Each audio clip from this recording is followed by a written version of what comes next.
اللہ اللہ اللہ اللہ اللہ ان السمع والبصر والفؤاد کل اولئک کان عنہ مسئولا۔ اور اس بات کے پیچھے نہ پڑ جس کا تجھے صحیح علم نہیں ہے، اس کی پیروی نہ کر، اس کے پیچھے نہ پڑ۔ ان السمع والبصر والفؤاد کل اولئک کان عنہ مسئولا، بے شک کان اور آنکھ اور دل ان سب سے سوال ہوگا،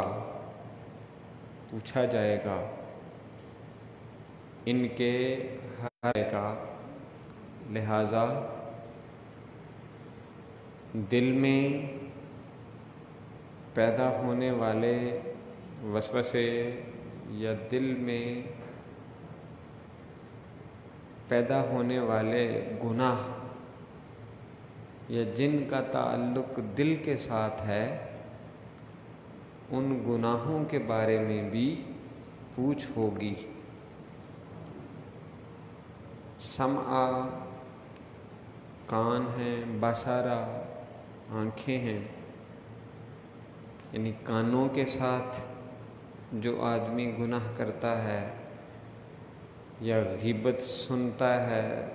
دلچسپی کے ساتھ، یا ناجائز اور حرام باتیں وہ سنتا ہے، تو کانوں سے بھی پوچھ ہوگی، آنکھوں سے بھی پوچھ ہوگی، والفؤاد اور دل سے بھی، کہ جن اعمال کا تعلق دل کے ساتھ ہے، اور چونکہ دل انتہائی مرکزی ایک چیز ہے انسانی جسم کے اندر، کہ جس کے ساتھ پورے جسم کو کنٹرول کیا جاتا ہے، اور اسی وجہ سے رسول اللہ صلی اللہ علیہ وسلم نے اس کی اہمیت واضح کرتے ہوئے فرمایا ہے کہ ان فی الجسد مدغۃ، جسم میں ایک ایسا گوشت کا ٹکڑا ہے، اذا فسدت فسد الجسد کلہ، جب وہ بگڑ جائے تو پورا جسم بگڑ جاتا ہے، بگاڑ کا شکار ہو جاتا ہے، اور جب وہ درست رہے تو پورا جسم درست رہتا ہے۔ فرمایا الا وہی القلب، وہ دل ہے۔ آج کی ہماری گفتگو حسد کے حوالے سے ہے، کہ جس کا تعلق دل کے ساتھ ہے، کہ حسد حسدل سے بنا ہے، جس کا مطلب ہے چچڑی یا جوں جسے کہتے ہیں، حسدل اس کے لیے لفظ استعمال ہوتا ہے، اس سے یہ بنا ہے کہ وہ جسم کے ساتھ چپک جاتی ہے اور جسم سے خون نچوڑتی ہے، چوستی ہے، اس سے حسد بنا ہے، کہ جو دل کے ساتھ چمٹ جاتا ہے، دل کے ساتھ جس طرح سے وہ چچڑی چمٹ جاتی ہے اور جسم سے خون چوستی ہے، تو دل سے چمٹ جانے کے بعد یہ حسد جو ہے، یہ بھی دل کا جو خون ہے اس کو چوستا ہے۔ اس وجہ سے لغوی اعتبار سے حسد جو ہے وہ اس تشریح کے ساتھ، وضاحت کے ساتھ بیان ہوا ہے کہ جس طرح جسم سے خون جوں یا چچڑی چوستی ہے، ایسے ہی دل کا جو خون ہے وہ حسد چوس لیتا ہے۔ اور اس کو جب ہم شرعی اصطلاح کے اندر دیکھتے ہیں تو حسد سے مراد وہ جذبہ ہے کہ جس کے تحت آدمی یہ خواہش کرتا ہے، دل کے اندر اس کی یہ تمنا ہوتی ہے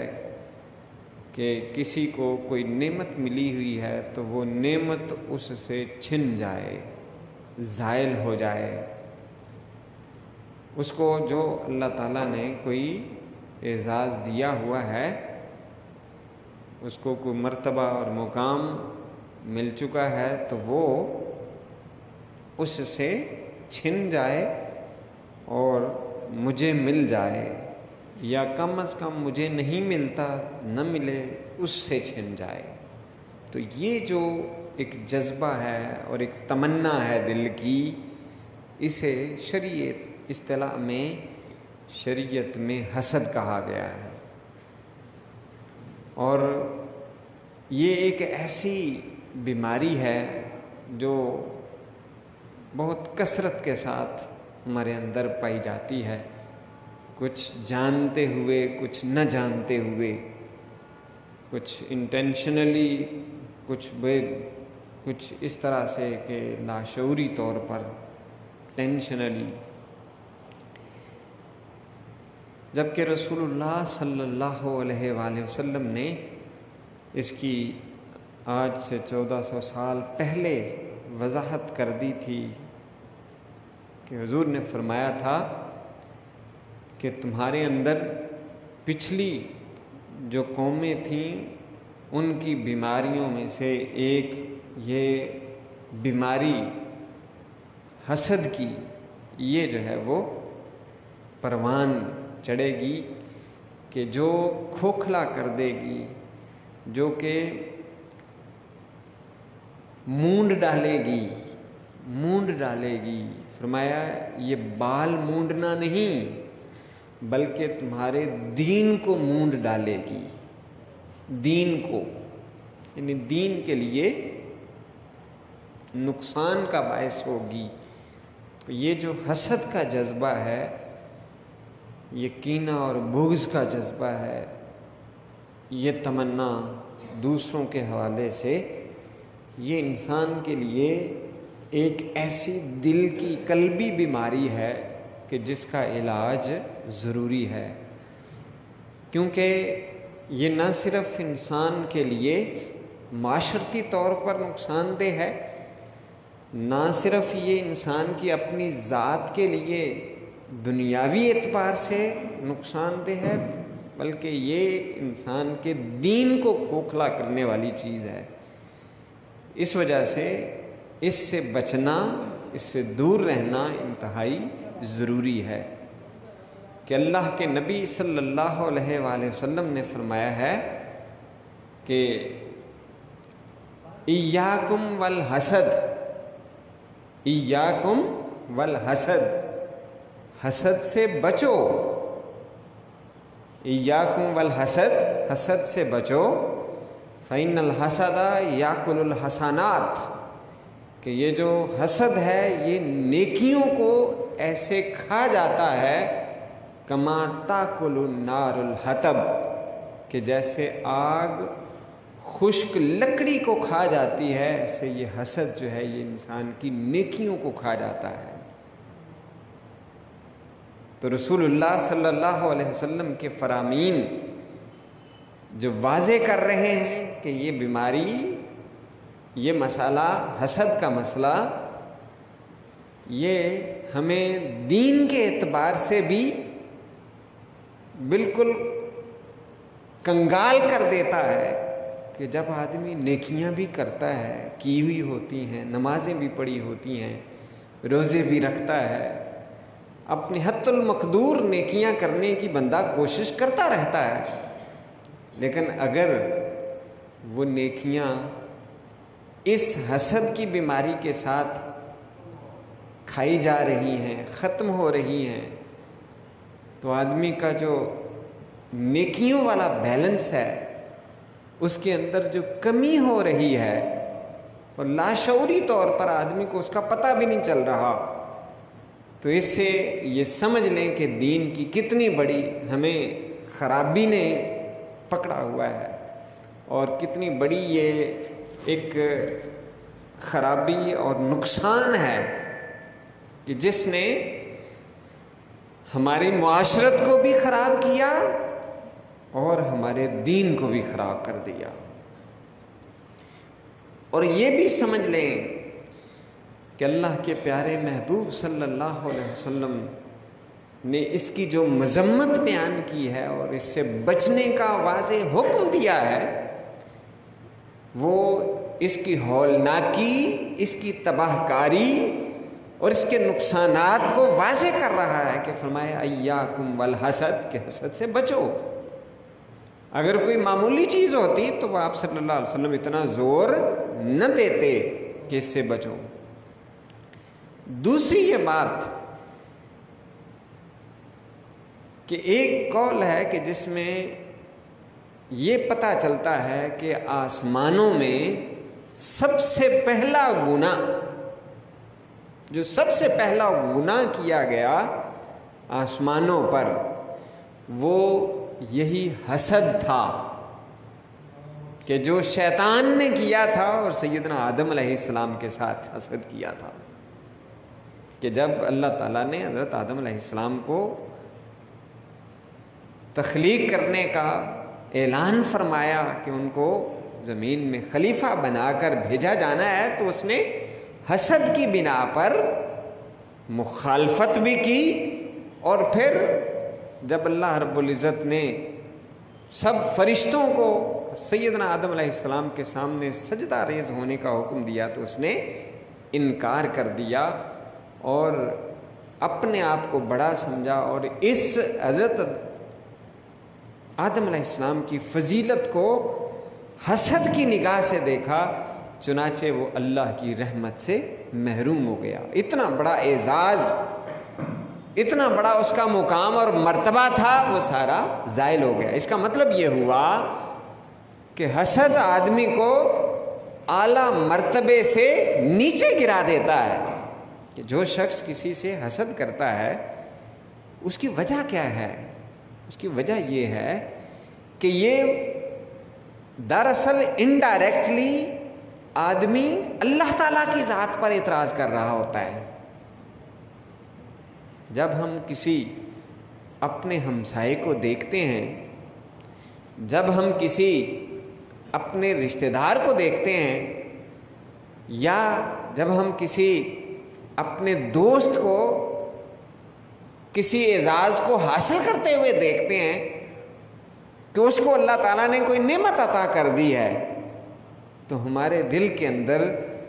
وہ جو گھٹن پیدا ہوتی ہے وہ دراصل اگر غور کیا جائے تو اللہ تعالیٰ کے اس عطا کیے جانے کے اوپر ہو رہی ہے. یعنی گویا اس کو جو اللہ نے کوئی عظمت عطا کر دی ہے، کوئی نعمت دے دی ہے، اس کو کوئی اچھی ملازمت مل گئی ہے، اس کو اللہ تعالیٰ نے بیٹے کی نعمت سے نواز دیا ہے، آپ کے ہمسائے کو، آپ کے رشتہ دار کو، تو آپ اس سے حسد کر رہے ہیں. گویا آپ انڈائریکٹلی اللہ کی ذات پر تنقید کر رہے ہیں، چونکہ دیا تو اللہ نے ہے نا. تو جب اللہ تعالیٰ کی ذات کو آپ اپنے اعتراض کا نشانہ بنا رہے ہیں تو کیسے اللہ تعالیٰ راضی ہو سکتا ہے اس بات سے؟ بات سمجھ میں آئی کہ یہ کتنا بڑا، اتنا خرابی بڑی کیوں ہے اور کیوں اللہ تعالیٰ اس کے اتنا ناراض کہ اس کو اللہ نے اپنی رحمت سے اور راندہ درگاہ کر دیا، پھٹکار ڈال دی، لعنت کا توق گلے میں ڈال دیا اور جنت سے نکال دیا. اتنی بڑی ناراضگی، ہم اس کو معمولی سا ایک گناہ سمجھ لیتے ہیں. آسمانوں پر سب سے پہلا ہونے والا گناہ یہ حسد ہے. اور دوسری یہ حقیقت کہ اس زمین کے اوپر بھی ہونے والا جو سب سے پہلا گناہ ہے وہ یہ حسد ہے. وہ کس طرح کہ جب اس کو بھی قرآن پاک میں بیان کیا گیا ہے کہ جب حضرت حابیل کو قابیل نے، جب ان کی آپس میں مخالفت ہوئی، اللہ تعالیٰ نے حضرت حابیل علیہ السلام کی جو قربانی تھی وہ قبول کر لی اور قابیل کی جو قربانی تھی وہ قبول نہ کی. تو اس پر اسے غصہ آیا، طیش آیا، حسد کیا، اس پر اس نے حسد سے کام لیتے ہوئے جناب حضرت حابیل کو قتل کر دیا۔ تو دنیا کے اوپر، زمین کے اوپر بھی جو سب سے پہلا بنیاد بنی ہے جو گناہ، وہ بھی حسد ہے۔ اس سے اندازہ کر لیں کہ یہ حسد جو ہے وہ کتنا بڑا نقصان کا باعث ہے اور کتنی تباہ کرنے والی چیز ہے کہ اس کی حضرت آدم علیہ السلام کے صاحبزادے ہیں، لیکن اس حسد نے ان کو قاتل بنا دیا۔ وہ تاریخ کا حصہ ہیں، قرآن نے اس کو بیان کیا۔ ہم اس کو بڑی معمولی سی ایک پریکٹس سمجھتے ہیں کہ بس، اور جانتے بھی ہیں، کچھ نہ جانتے ہوئے بھی اگر ہمارے کسی رشتہ دار کو کوئی انعام مل جاتا ہے، کوئی اعزاز مل جاتا ہے تو ہمارے دل میں گھٹن ہوتی ہے، ہم اپنے دل کے اندر حسد کی آگ کے اندر جلتے ہوئے اپنا نقصان کر بیٹھتے ہیں۔ اس کا تو جو ہونا ہے اپنا نقصان کر بیٹھتے ہیں، اور اس سے پھر آگے کئی اور بھی مسائل جنم لیتے ہیں۔ لہٰذا اس حسد سے بچنے کی ترکیب نکالنی چاہیے کہ حسد سے آدمی کیسے بن جائے۔ تو سب سے پہلے اس نقطے کو سمجھ لیں کہ سب کچھ، کسی کو بھی جو اعزاز دینے والا ہے وہ خالق کائنات ہے۔ جب وہ کسی کو کسی نعمت سے نواز رہا ہے تو مجھے اس کے اوپر کیا تکلیف ہے؟ میں اس کے اوپر گھٹن کیوں محسوس کر رہا ہوں؟ مجھے اس کے بارے میں فکر مند نہیں ہونا چاہیے کہ جب آدمی دوسروں کی طرف دیکھتا ہے، دوسروں کے معاملات کی طرف غور و فکر کرتا ہے اور انہی میں اپنی توانائیاں صرف کر دیتا ہے، سوچ بچار اسی کے اوپر کرتا رہتا ہے، تو وہ اپنی جو ترقی ہے، اپنا جو عمل ہے، جو اپنی محنت ہے، اس میں پیچھے رہ جاتا ہے۔ چنانچہ کیا ہوتا ہے کہ جو اس کی صلاحیتیں،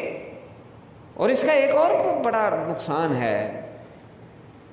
کہ رسول اللہ صلی اللہ علیہ وآلہ وسلم کے فرمان کا مفہوم ہے کہ حسد جو ہے یہ آدمی کے دل کو اندھا کر دیتا ہے۔ نیکیوں کو تو کھاتا ہی کھاتا ہے، آدمی کے دل کو اندھا کر دیتا ہے۔ جب دل اندھا ہو جاتا ہے تو پھر اس کا نتیجہ کیا ہوتا ہے کہ اسے احکامات الہی کی جو سمجھ بوجھ ہے وہ اس سے چھین لی جاتی ہے، اسے اللہ تعالیٰ کے احکامات کی سمجھ نہیں آتی، اس کی طرف اس کی توجہ ہی نہیں جاتی پھر۔ لہٰذا اگر ہمارے دوست احباب اور عام طور پر یہ ہمارے جو قریبی تعلق والے ہوتے ہیں، بالعموم ہوتا بھی حسد انہی کے ساتھ ہے، یہ بھی ایک حقیقت ہے۔ بھائیوں کا بھائیوں کے ساتھ حسد ہو جاتا ہے، دوستوں کا آپس میں حسد ہو جاتا ہے، چونکہ تعلق ہوتا ہے، جانتے ہیں، رشتہ داروں کے ساتھ، حالانکہ یہ قریبی رشتہ دار، ان کے لیے تو آدمی کو صلہ رحمی کا مظاہرہ کرنا چاہیے، دل کھلا رکھنا چاہیے، لیکن کیا جو ہمارا رشتہ دار ہے اس کو کوئی ملازمت مل رہی، اس کے اوپر ہم جو ہے نا وہ ہمارا دل گھٹن کا شکار ہو رہا ہے، اس کے اوپر خوشی کا اظہار کرنے کی بجائے یا اس کے لیے دعا کرنے کی بجائے، اور پھر اس کے ساتھ ایک اور بیماری بھی لاحق ہو جاتی ہے، چونکہ جیسے کسی کو بیماری جسمانی لگی ہوئی ہو تو اس کے ساتھ ساتھ کوئی اس کا علاج اگر بر وقت نہ کیا جائے، بعض اوقات تو علاج کرتے ہوئے بھی اس میڈیسن کا جیسے سائیڈ ایفیکٹ ہو جاتا ہے، ایسے ہی ایک بیماری دوسری بیماری کو بھی جنم دے دیتی ہے۔ تو اس طرح سے حسد بھی جب آدمی اس بیماری کے اندر مبتلا ہو جاتا ہے تو اس کے اندر ساتھ ساتھ منافقت بھی پیدا ہو جاتی ہے کہ ظاہر تو میں نے اپنے رشتہ دار کے ساتھ خوشی کا اظہار کرنا ہے ظاہراً کہ میں آپ کے اس اعزاز کے اوپر بڑا خوش ہوں، اور دل سے جب خوش نہیں ہے تو یہ ایک منافقت کی ایک صورت بن جاتی ہے۔ لہذا ایک اس بیماری کو جب تک آدمی کنٹرول نہیں کر لیتا، اور اس کا میں نے ایک پہلو بتا دیا نقطہ، کہ اس نقطے کو یاد رکھا جائے کہ جو بھی کچھ اللہ رب العزت عطا کرنے والا ہے وہی دینے والا ہے، لہٰذا مجھے اس کے حوالے سے مداخلت نہیں کرنی چاہیے۔ اس کا مطلب یہ ہے کہ میں اللہ کے کام میں مداخلت کر رہا ہوں۔ جب اللہ کے کام میں آدمی مداخلت کرے گا تو یہ تو ڈائریکٹ اللہ تعالیٰ کے ساتھ جنگ کرنے والی بات ہو گئی، تو اللہ رب العزت اس کو قبول نہیں فرماتا۔ اس کے مقابلے میں جب آدمی دوسروں کے لیے فراخ دلی کا مظاہرہ کرتا ہے تو اس کا انعام بھی دیکھیے۔ رسول اللہ صلی اللہ علیہ وآلہ وسلم تشریف فرما ہیں، صحابہ کرام بیٹھے ہوئے ہیں، اچانک رسول اللہ صلی اللہ علیہ وسلم نے ارشاد فرمایا کہ ابھی ایک جنتی شخص آنے والا ہے، ابھی ایک جنتی آنے والا ہے، ابھی وہ آیا نہیں ہے، آپ صلی اللہ علیہ وسلم نے پہلے بتا دیا، ابھی ایک شخص جنتی آنے والا ہے۔ صحابہ نے دیکھا کہ ایک انصاری اپنے ہاتھوں میں اس نے جوتا پکڑا ہوا ہے، لٹکایا ہوا ہے، اور اس کے چہرے کے اوپر سے پانی کے جو قطرات ہیں وضو کرنے کے بعد جو ہوتے ہیں وہ قطرے ٹپک رہے ہیں، گر رہے ہیں، اور وہ آ رہا ہے۔ صحابہ نے دیکھا، اگلا دن ہوا، رسول اللہ صلی اللہ علیہ وسلم نے پھر یہی کلمہ دہرایا کہ ایک جنتی آنے والا ہے، اور پھر وہی شخص آیا، وہی انصاری صحابی آیا، اسی کیفیت میں، اسی حالت میں وضو کر کے قطرے ٹپک رہے ہیں، مسجد کے اندر آ رہا ہے۔ حتیٰ کہ تیسرے دن بھی ایسا ہی ہوا، حضور صلی اللہ علیہ وسلم نے ایسے ہی ذکر فرمایا، اور وہ صحابی انصاری جو ہیں وہ آئے، وہاں پر موجود صحابہ میں سے ایک ان کے پیچھے چلے گئے، جو ہی وہ مسجد سے باہر نکلے ان کے پیچھے لگ گئے، انہیں کہا میرا اپنے باپ کے ساتھ جھگڑا ہو گیا ہے، اور میں نے یہ قسم کھا لی ہے کہ میں 3 دن تک اپنے گھر میں نہیں جاؤں گا، آپ مہربانی کر سکتے ہیں کہ 3 دن کے لیے مجھے اپنے ساتھ رہنے کے لیے اجازت دے دیں؟ وہ کہتے ہیں کیوں نہیں، آپ آئیں۔ وہ صحابی ان کے ساتھ رہے، ان کا معمول دیکھتے رہے، رات کو وہ عام روٹین میں سو جاتا، ہاں البتہ کروٹ بدلتا تو اللہ کا ذکر کر لیتا، اللہ کو یاد کر لیتا، پھر سو جاتا، تہجد کا ٹائم ہوتا اٹھتا، نفل پڑھ لیتا۔ 3 دن ان کے ساتھ رہے، راتیں بھی گزاری، جب تیسری رات بھی یہی معمول دیکھا تو عرض کرنے لگے کہ نہ میرا باپ مجھ سے جھگڑا، نہ ہی میں نے کوئی ایسی قسم کھائی۔ قصہ مختصر یہ ہے کہ رسول اللہ صلی اللہ علیہ وسلم نے یہ ارشاد فرمایا تھا کہ جنتی داخل ہوگا، بھی آئے گا، تو میں دیکھنا چاہتا تھا کہ آپ کون سا ایسا عمل کرتے ہیں کہ جس کی وجہ سے رسول اللہ صلی اللہ علیہ وسلم نے آپ کو جنتی ہونے کا اعلان فرما دیا ہے۔ میں نے کوئی ایسا کوئی غیر معمولی کام نہیں دیکھا،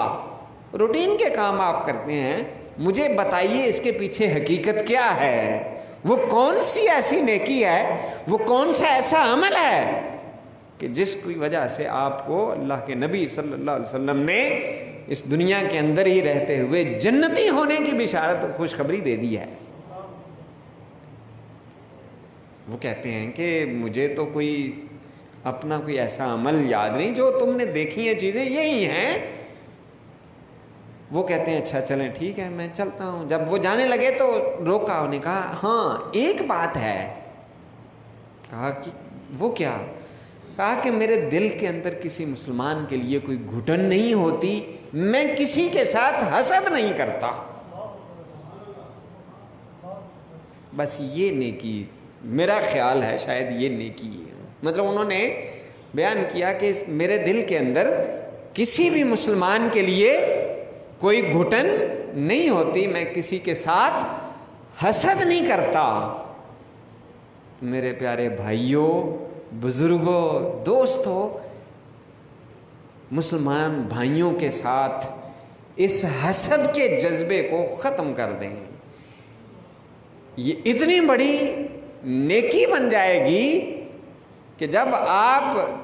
دوسروں کے لیے اپنے دل کے اندر قلبی وسعت پیدا کر دیں گے، اللہ رب العزت بھی ہمارے ساتھ مہربانی فرما دے گا۔ اور اللہ کے نبی صلی اللہ علیہ وسلم نے دیکھی ان صحابی کی اس نیکی کی بنا پر، اس عمل کی بنا پر جنتی ہونے کا جو ہے وہ اعلان فرما دیا ہے، تو اس سے بڑی اور کیا بات ہوگی کہ رسول اللہ صلی اللہ علیہ وآلہ وسلم کے ارشادات اور یہ ایسی جو نیکیاں ہیں، ایسے اعمال ہیں کہ جن کے ساتھ آدمی جب دوسروں کے لیے بھلائی اور خیر خواہی چاہتا ہے نا، تو پھر آدمی جو ہے وہ اللہ کے حضور قرب حاصل کر لیتا ہے، اس کے لیے مغفرت اور بخشش ہو جاتی ہے۔ اور یاد رکھیں، ایک تو اس کا یہ پہلو ہے کہ کسی کے پاس جو نعمت ہے وہ اس سے چھن جائے اور مجھے مل جائے، یہ بھی کم از کم مسلمانوں کے لیے، اپنے مسلمان بھائیوں کے لیے ایسی تمنا کرنا بالکل ناجائز اور حرام ہے۔ اور ایک اس کا پہلو کیا ہے کہ مجھے ملے یا نہ ملے، اس سے بھی چھن جائے، یہ خواہش بھی کرنا ناجائز اور حرام ہے مسلمانوں کے لیے۔ البتہ اس کے اندر یہ علماء نے گنجائش نکالی ہے کہ جو ظالم کافر ہے اس کو کوئی ایسا اعزاز ملا ہوا ہے تو اس کے بارے میں اگر کوئی تمنا ہو، جذبہ ہو ایسا، تو وہ ناجائز اور حرام نہیں ہے، چونکہ وہ تو براہ راست اللہ تعالیٰ کے ساتھ ظلم کرنے والا ہے۔ لیکن ایک اور بات بھی کہ رسول اللہ صلی اللہ علیہ وسلم نے فرمایا، دو چیزوں کے اندر حسد، یعنی اسے رشک کے نام سے جو ہے نا وہ معروف ہے وہ اصطلاح، کہ اس کے اندر یہ کیا جا سکتا ہے، اور وہ کیا ہے کہ کسی شخص کو اللہ تعالیٰ نے قرآن کا علم دیا ہوا ہے اور وہ اس علم کے ساتھ دوسروں کو مستفید کرتا ہے، اس کو پھیلاتا ہے، تو یہ خواہش کرنا کہ وہ مجھے بھی مل جائے اور میں بھی اس طرح سے کروں، یہ رشک کا جذبہ ہے، اس کی گنجائش ہوتی ہے۔ یا کسی کو اللہ تعالیٰ نے مال و دولت دیا ہوا ہے اور وہ سخاوت کرتا ہے، اور آپ کے دل کے اندر بھی یہ خواہش پیدا ہو جائے کہ کاش مجھے یہ چیز مل جائے تو میں بھی اللہ کے راستے میں سخاوت کروں، تو اس ضمن کے اندر پھر یہ جو جذبہ ہے یا یہ تمنا کرنا ناجائز اور حرام نہیں ہوگا۔ لہٰذا اس کا علاج ایک تو یہ ہے کہ سمجھا جائے کہ سب کچھ اللہ تعالیٰ نے ہی سب کو دیا ہوا ہے، لہٰذا مجھے اس میں کوئی پرابلم نہیں ہے، مجھے اس کے اندر جو ہے نا مداخلت نہیں کرنی چاہیے، اور اگر مداخلت کر بھی لیتے ہیں تو اس کا نقصان نہیں ہوتا، آپ کا اپنا نقصان ہوتا ہے، کہ آپ کے مداخلت کرنے کے ساتھ اللہ تعالیٰ اسے محروم نہیں کرے گا، آپ کی خواہش کی اور آپ کی تمنا کی وجہ سے اس پر ہونے والا انعام رک نہیں جائے گا۔ ہاں البتہ آپ کو اس کا نقصان ہو رہا ہے کہ آپ اس کا جب برا سوچ رہے ہیں تو اللہ تعالیٰ کو یہ ناپسند ہے، آپ کی نیکیاں جو ہیں وہ آپ کے کھاتے سے مائنس ہو رہی ہیں، کہ اللہ کے نبی صلی اللہ علیہ وسلم نے فرما دیا ہے کہ یہ ہماری آپ کی بات نہیں ہے۔ اور دوسری یہ کہ اپنا تعلق کسی صاحب حال شخص، عالم کے ساتھ، اللہ والے کے ساتھ اس کی صحبت کو اختیار کر لیا جائے گا، اس سے بھی اس میں فرق پڑے گا کہ صحبت صالح تورا صالح کند، صحبت صالح تورا صالح کند، صحبت طالح تورا طالح کند، تو اچھے لوگوں کی صحبت اختیار کرنے کی وجہ سے بھی اس کے اندر کمی واقع ہو جائے گی۔ لیکن یہ چیزیں کرنے کے ساتھ اس کی طرف توجہ دینے کی بجائے اگر آدمی اپنے کام کے اوپر توجہ دے، اپنی محنت کے اوپر توجہ دے، اپنے مقصد اور ٹارگٹ کو سامنے رکھے تو وہ زیادہ آدمی کے لیے بہتر ہے۔ آدمی اپنی فکر کرے، اپنی آخرت کے بارے میں سوچے، اپنی بھلائی اور اپنے ٹارگٹ کو، اپنے مشن کو سامنے رکھے اور دوسروں کو اس حوالے سے پریشان نہ خود ہو نہ کسی کو کرے، تو اس سے آدمی جو ہے وہ حسد کے اس نقصان سے آدمی بچ سکتا ہے۔ اللہ پاک سے دعا ہے کہ وہ خالق و مالک ہم سب کو صحیح معنوں میں قرآن پر عمل کرنے کی توفیق عطا فرمائے۔